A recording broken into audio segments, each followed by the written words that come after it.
As 2024 continues to roll out, you see prospect after prospect coming up into the bigs and making an impact with James Wood, Dylan Cruz, DJ Hers. Kind of makes me think the Nationals, they could be a prime candidate to make a splash trade this offseason. You might be asking, who is it?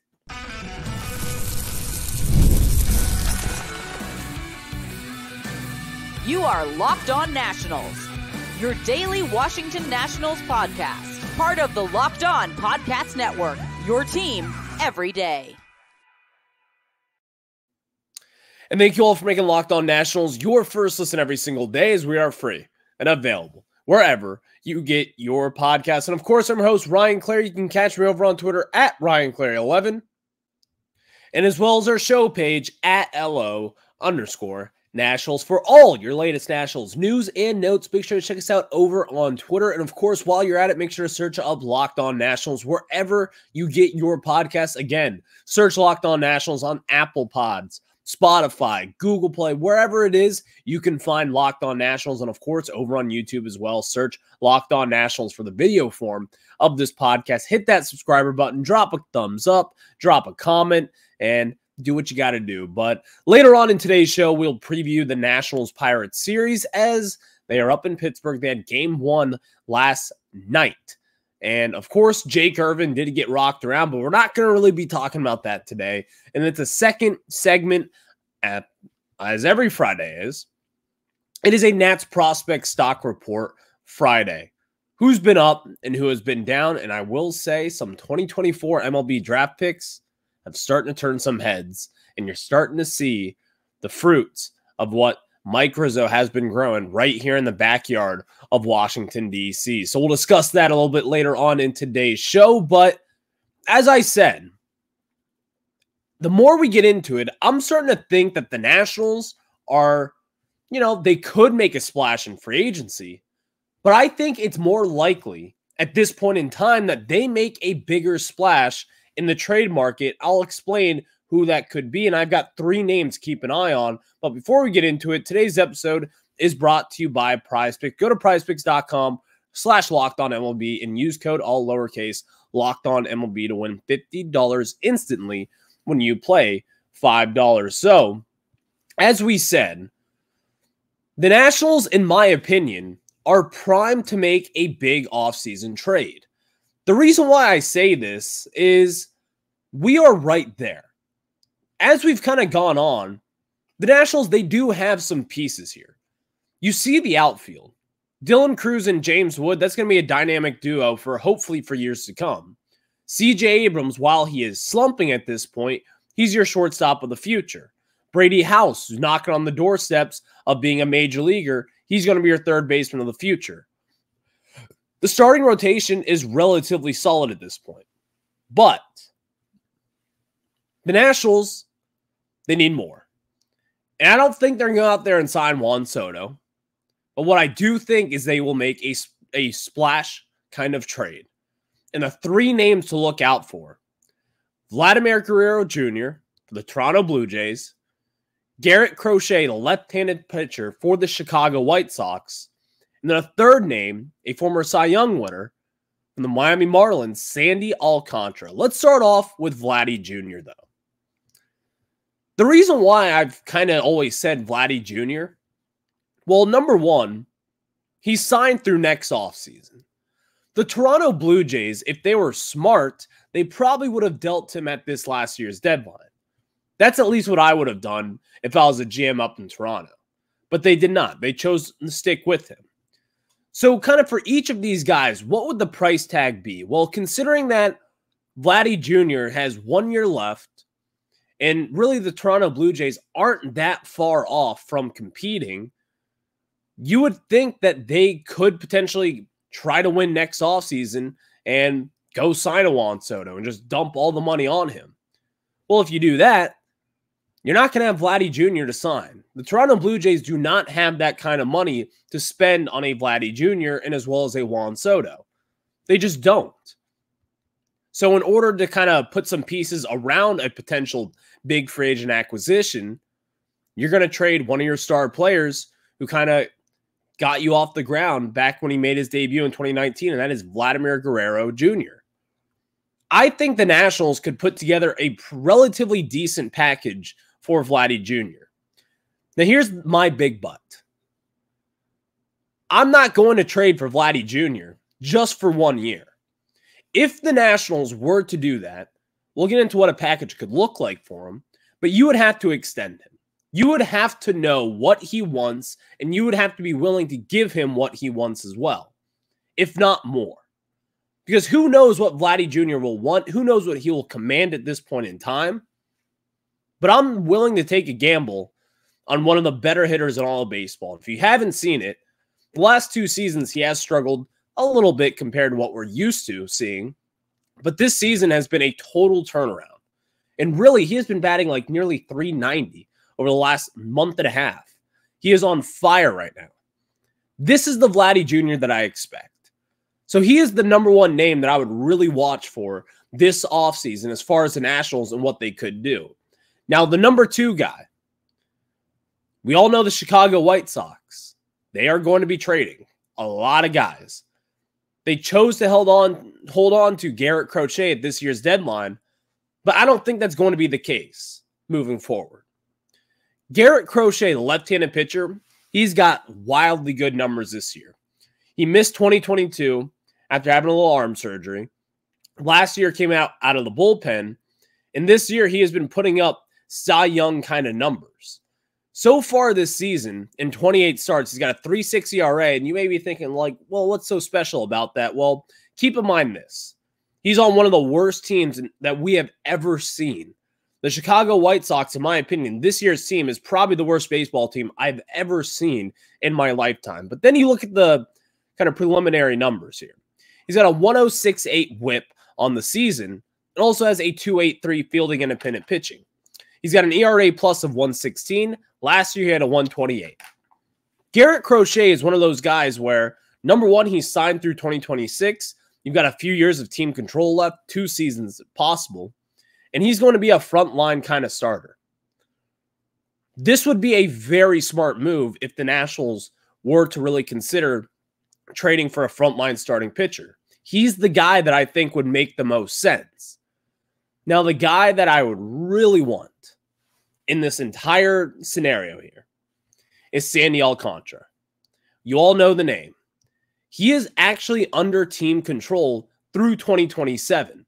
And in that year, 2027, you have a team option, which you would pretty obviously pick up for him. So you have got 3 years of Sandy Alcantara opening up a window for a Cy Young kind of ace on your team. Now, will Peter Bendix, the GM of the Miami Marlins, will he make a trade in division? Who knows at this point in time, especially for someone like that. And also, a few weeks ago, they said they will not be trading Sandy Alcantara this offseason. Well, they also said earlier on they're going to be competing for a postseason spot. Then a few weeks later, they traded their best player, Luis Arias, to the San Diego Padres. GMs lie. That is the bottom line of this. Now, for all 3 of these guys, what would we be giving up? Are you going to give up a James Wood? Absolutely not. Are you going to give up a Dylan Cruz? No. Not even close. Are you even going to be giving up a Brady House? In my opinion, no. Now, if it is for someone like Vladdy Jr., maybe. But I think the ballpark that the Nationals will be kind of shopping in, if it came to a Vladdy Jr. or Garrett Crochet or a Sandy Alcantara, I'd be looking at guys from this year's draft class. Seaver King, DJ Hers, someone who has looked very impressive so far up in the bigs, only 23 years old, and has got a ton to look forward to in his career. Maybe even a Josiah Gray. Throw him in this deal. A Cade Cavalli coming off Tommy John. I think you could see kind of middle-tier prospects like that.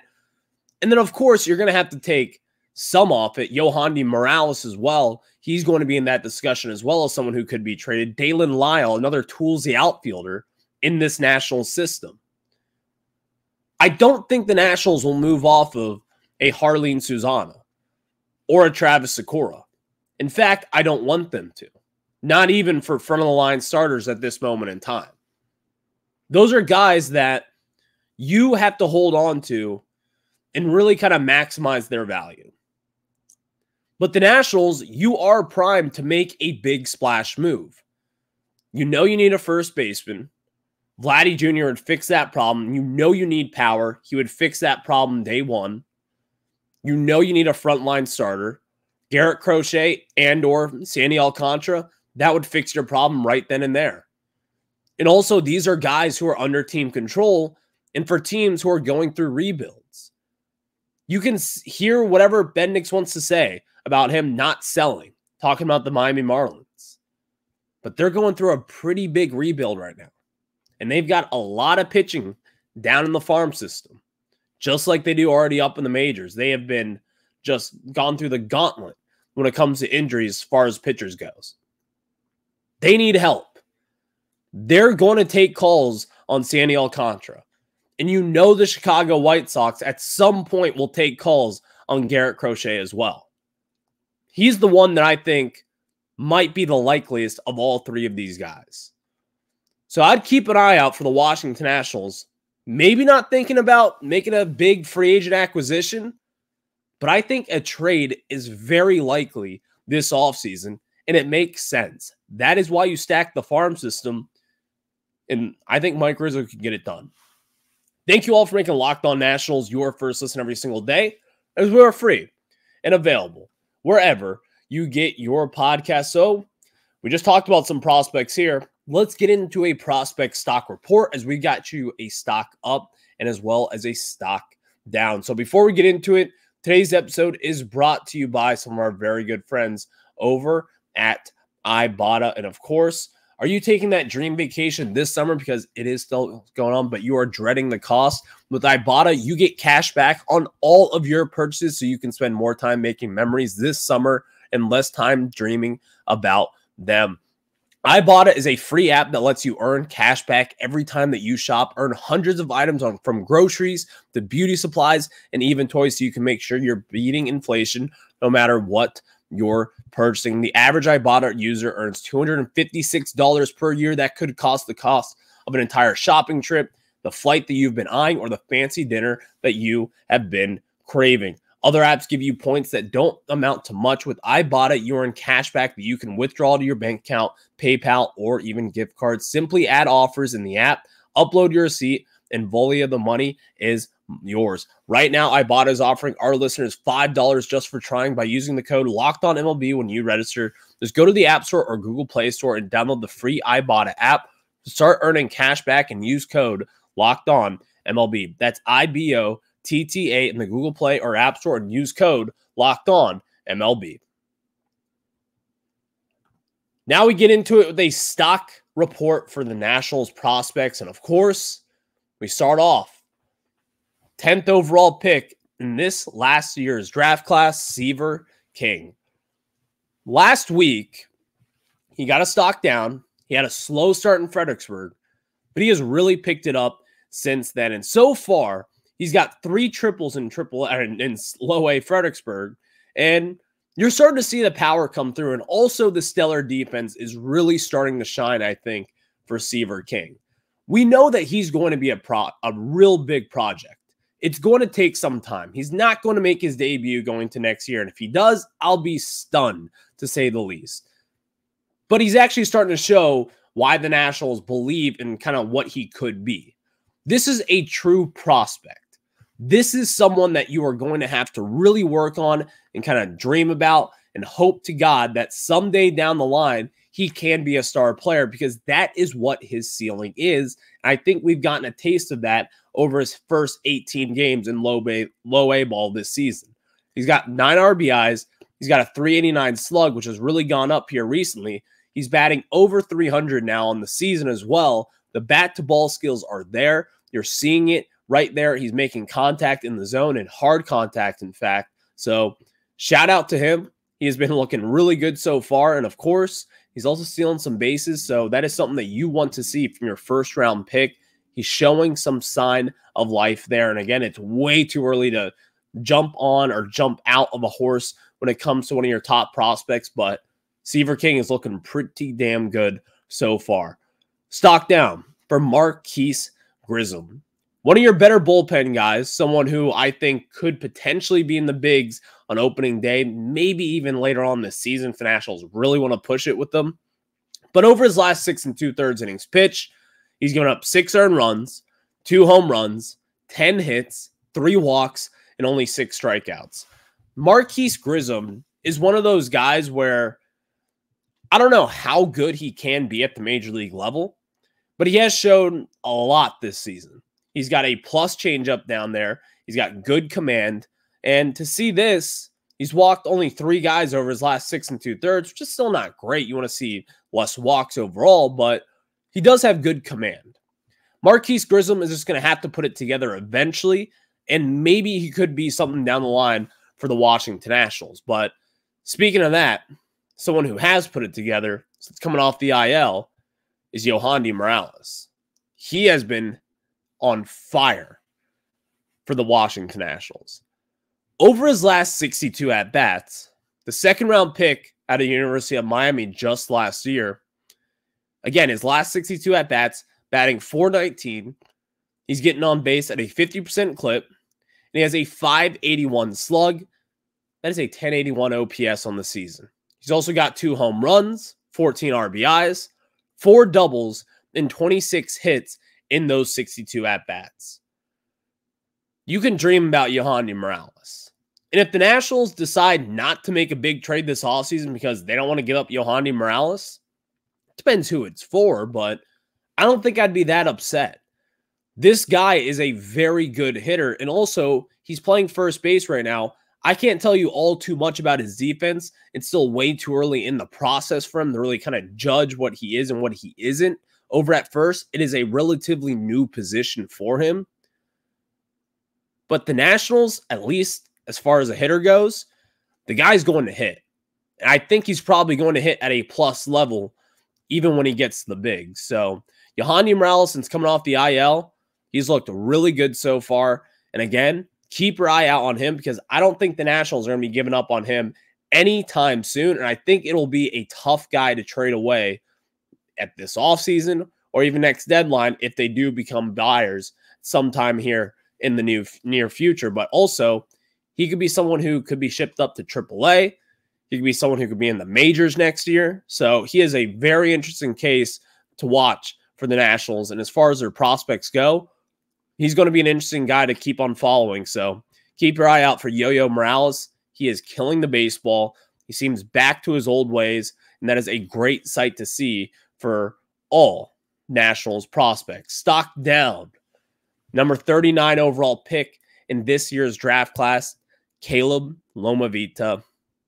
And in his 15 games so far in Fredericksburg, defensively he's been solid, but at the plate, it has not been solid. He's got a .590 OPS in his 15 games. He's got no home runs. On the bright side, though, he does have 10 RBIs in those 15 games, which is pretty insane to me. But he's batting .236, not really putting the ball in play all too much. But Caleb Lomavita is kind of one of those intriguing guys where the Nationals are going to take their time with him. Again, it is a very similar project like a Seaver King. Now, I do think Lomavita is a little bit more polished than a Seaver King because, again, the Nationals took King because they knew his ceiling is pretty damn high. And Lomavita, on the other hand, he could have been a 10th overall pick, and not many people would have been surprised if the Nationals took him there at number 10. But they waited. They got him at number 39. And so far, it's been a little bit of a struggle bus for him. But I'm not concerned overall. And again, I think the Nationals, they're going to do the right thing by this because you don't have to rush him up through the minor ranks. You've got Keibert Ruiz, who is up and down. We're still kind of deciding what his future is. But Lomavita, so far, it's been a little bit of a slower start. So we'll see what the Nationals decide to do and see if we can finish this last few weeks strong down in low A Fredericksburg. But stock up for Andrew Pinckney, someone who came out of the University of Alabama, just got promoted to AAA. And in his 9 games in AAA so far, he's looking the part. He's got a .333 batting average, .368 OBP, a .444 slug, and an .812 OPS. He's got 3 stolen bases as well. not really doing all too much damage at this point in time, but he's one of those guys where he's kind of like those lottery ticket prospects that we always kind of talk about. The teams like the Baltimore Orioles, they seem to luck their way into many different prospects. And for a lot of this season in AA, Pinckney really struggled, but he has actually since then really turned the corner. And I think the Nationals really do like this guy, considering he was just taken in the middle rounds last year and he's already up in AAA. They see something that the box score doesn't indicate, and they see something that maybe the fans, including myself, just can't see at this point in time, but the results are starting to show. Pinckney is a pretty damn complete player, and I could see him being a fourth outfielder at the major league level, maybe supporting a Jacob Young type, but we'll see what the Nationals do. But this is a very intriguing prospect that I think a lot of people will kind of forget, because Robert Hassel also just got promoted to AAA, which he's off to a little bit of a slow start in his first few games there, but it's like 3 games in for AAA. You should not be concerned whatsoever with Robert Hassel III, although we'll see what happens there ultimately. So maybe you should be. I don't know. But later on in today's show, or really coming up next, we're going to preview the Pirates Nats weekend ahead, as you've got a DJ Hers day today. It's going to be a beautiful, beautiful day in Pittsburgh. We'll discuss that. But before we get into it, let me tell you guys about our friends over at PrizePicks. And of course, you guys know the drill with PrizePicks. PrizePicks is America's #1 daily fantasy sports app with over 5 million active members. PrizePicks is the easiest, most exciting way to play daily fantasy sports. Unlike other apps on PrizePicks, it's just you against the numbers. All you do is pick more or less on 2 to 6 player stat projections and watch the winnings roll in. And guys, football is back. 1 Caleb Williams passing yard gets you 1 win on PrizePicks every week in September. That's right. 1 yard gets you an automatic win every football weekend in September. 4 weeks of free W's. Don't miss this deal on PrizePicks, because it's gone when September ends. And you can now win up to 100 times your money on PrizePicks with as little as 4 correct picks. And of course, if you're in my home state, Virginia, PrizePicks is live. You can get on the best action in all and really most states in the United States. So download the PrizePicks app today and use code LOCKEDONMLB and get $50 instantly when you play $5. That's code LOCKEDONMLB on PrizePicks. Get $50 instantly when you play $5. You don't even need to receive the $50 bonus. It's guaranteed. PrizePicks, run your game. Thank you all for making Locked On Nationals your first listen every single day, as we are free and available wherever you get your podcast. And of course, it is a DJ Hers day, one of the Nationals' better starting pitchers really over the last 2 months plus. DJ Hers has looked really good. I love the way that he has been pitching. And if you look at his ERA, it's just a tad north over a 4. DJ Hers is a lot better than that, in my opinion, though.